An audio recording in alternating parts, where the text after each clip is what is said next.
ধন্যবাদ সামাদ। আমি এই মুহূর্তে দাঁড়িয়েছি গোপালগঞ্জ যে লঞ্চঘাট এলাকায়, যেটা জনবহুল এলাকা। এই এলাকায় আপনার কম বেশি সবসময় লোকজনের ভিড় দেখা গেলেও তীব্র শীতে লোকজনের তেমন একটা উপস্থিতি বা ভিড় দেখা যায়নি। এছাড়াও আপনাদের জানিয়ে রাখতে চাই যে গোপালগঞ্জে আজকে আহ, তুলনায় কালকে শীতের তীব্রতা আরো বেশি ছিল। কালকে গোপালগঞ্জের সর্বনিম্ন তাপমাত্রা রেকর্ড করা হয়েছিল 7.5 ডিগ্রি সেলসিয়াস। তার থেকে আজকে কিছুটা বেড়ে তাপমাত্রা রেকর্ড করা হয়েছে 8.4 ডিগ্রি সেলসিয়াস। তীব্র শীতে সবচেয়ে বেশি বিপাকে পড়েছে সাধারণ জনগণ, খেটে খাওয়া মানুষ, যারা দিন আনে দিন খায়। তাদের দিন দিন দিনের কামাই শেষ করে বাড়ি নিয়ে পরিবারের মাঝে এক মুঠো খাবার তুলে দেওয়ার জন্য শুধুমাত্র তারা রাস্তায় বেরিয়েছে, কিন্তু তেমন একটি লোক দেখা যায়নি। এছাড়াও আপনার এখন আপনারা জানেন যে বোরো ধানের ভরা মৌসুম চলছে।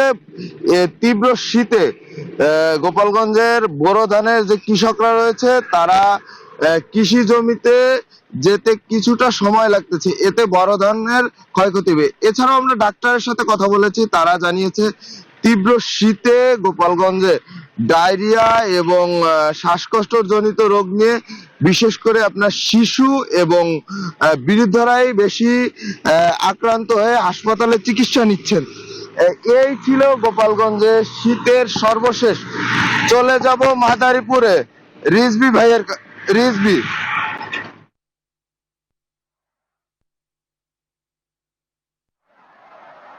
ধন্যবাদ আপনাকে। আমরা এই মুহূর্তে দাঁড়িয়ে আছি মাদারীপুর শহরের প্রাণকেন্দ্র শকুনি লেক এলাকায়। এটা মাদারীপুরের অন্যতম একটি জনবহুল এলাকা। অথচ এই এলাকায় আজ সকাল থেকে শীতের তীব্রতার কারণে জনগণের চলাচলের সংখ্যা খুবই কম, যানবাহনও চলছে কম।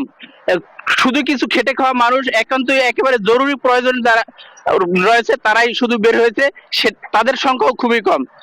আবহাওয়া অফিসের সাথে আমরা এই বিষয়টি নিয়ে কথা বলেছি, তারা জানিয়েছে মাদারীপুরে আজকে সর্বনিম্ন তাপমাত্রা রেকর্ড করা হয়েছে 9.5 ডিগ্রি সেলসিয়াস। এটা গতকালকে ছিল 9.1 ডিগ্রি সেলসিয়াস এবং দৃষ্টিসীমা ছিল আজকে 400 কিলোমিটার, 400 মিটার। গতকালকে ছিল 300 মিটার।